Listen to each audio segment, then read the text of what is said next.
ඉතින් අද සුබ දවසක් කියලා පිළිගන්නවා මගේ සෙනුවර්ස් YouTube channel එක බලනවා යාළුවෝ. ඉතින් අද වීඩියෝ එකෙන් මම කතා කරන්න යන්නේ Photoshop mobile app එක කියලා. මොකද ගොඩක් දෙනා දන්නේ විදිහට PC වල computers laptops වල විතරයි Photoshop use කරන්න පුළුවන්. හැබැයි මේ වෙනකොට mobile වලට Photoshop කියන application එක Adobe සමාගම විසින් ලබා දීලා තියෙනවා. ඉතින් අද අපි කතා කරමු කොහොමද මේ Photoshop mobile app එකෙන් අපි වැඩ කරගන්නේ සහ මොනවද තියෙන මේක අලුතෙන් ඇවිල්ලා තියෙන්නේ. ඉතින් Adobe සමාගම විසින් දීලා.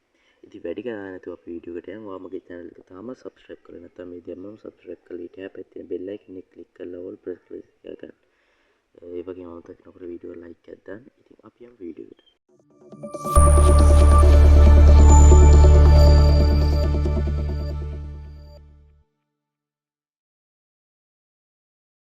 ඉතින් අපි මේ app එක open කරගෙන බලමු. ඉතින් app එක open කරගත්තාම මෙන්න මේ වගේ interface එකක් තමයි අපිට පේන්නේ. මේ විදිහට sign in වෙන්න මෙතන reference ටිකක් තියෙනවා. ඉතින් අපිට මෙතන photo select කරගන්න හැකියාව තියෙනවා. ඉතින් මේකට ඒකෙදි විශේෂත්වය තමයි අපිට අනිවාර්යෙන් ෆොටෝ එක සිලෙක්ට් කරගන්න අවශ්‍යමයි. ඉතින් ඒක නිසා මම මේ වෙලාවේ ඔයගොල්ලන්ට පෙන්නන්න ඕන නිසා normally ඒ ෆොටෝ එකක් සිලෙක්ට් කරනවා. ඉතින් මේ ෆොටෝ එක සිලෙක්ට් කරාම මෙන්න මේ වගේ ඉන්ටර්ෆේස් එකක් තමයි අපිට බලා ගන්න පුළුවන් වෙන්නේ. ඉතින් ඔයාලට දැක හැටි පේනවා මේක අර PC වල තියෙන තරම් ඇඩ්වාන්ස් ලෙවල් එකකට නෑ මේ Photoshop කියන මොබයිල් ඇප්ලිකේෂන් එක. ඉතින් මේකේ තියෙනවා මේ ෆිල්ටර්ස් තියෙනවා ඇඩ්ජස්ට්මන්ට් ලේයර් එකක් තියෙන heal crop them smooth reshape draw overlay text sticker border ඉතින් මෙන්න මේ වගේ දේවල් ගොඩක් මෙන්න මේ මොබයිල් ඇප්ලිකේෂන් එකේ තියෙනවා. හැබැයි මේකේ ගොඩාක් ඒවා මෙන්න මේ ප්‍රීමියම් කියන එකේ තියෙන්නේ. ඉතින් මේ ගොඩක් දේවල් අපිට බලලා පස්සේ මෙන්න මේ වගේ අපිට කලර් සිලෙක්ට් කරලා අපිට මේක යූස් කරලා බලන්න පුළුවන්.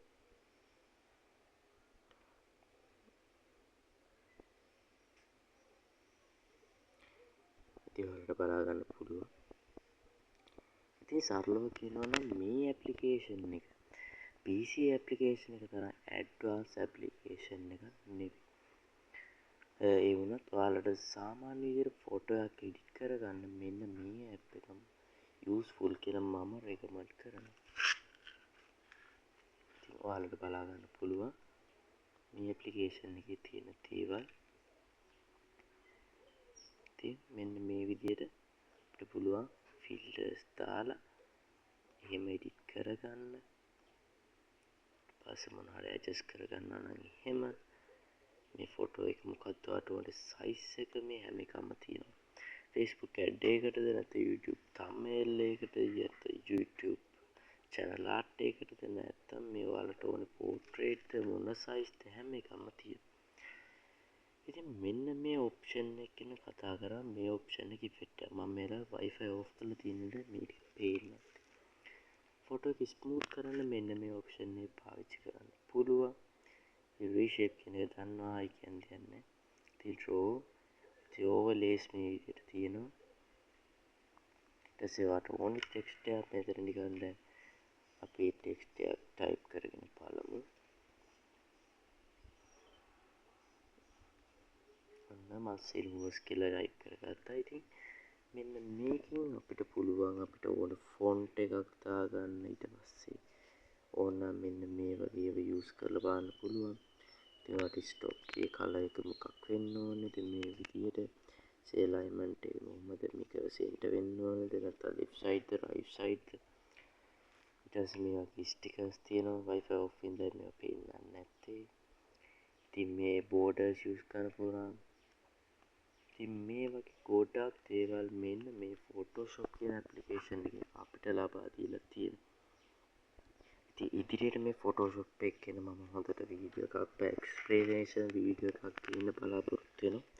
ඉතින් අදට මේ දැනුවත් කිරීමේ මම නවතින. ඉතින් ඔයා මගේ channel එක තාම subscribe කරලා නැත්නම් දැම්මම subscribe කරලා තියාගන්න. ඒ වගේම අමතරව කරලා like එකක් දාන්න. මේ වගේ ෆොටෝ එඩිට් කරන ආසයාවෙක් ඉන්නවා නම් එයාට මේ වීඩියෝ එක share කරන්න. ඉතින් අදට මම මේ වීඩියෝ එකෙන් සමුගන්නවා. ඉතින් ජය වේවා සුබ දවසක්.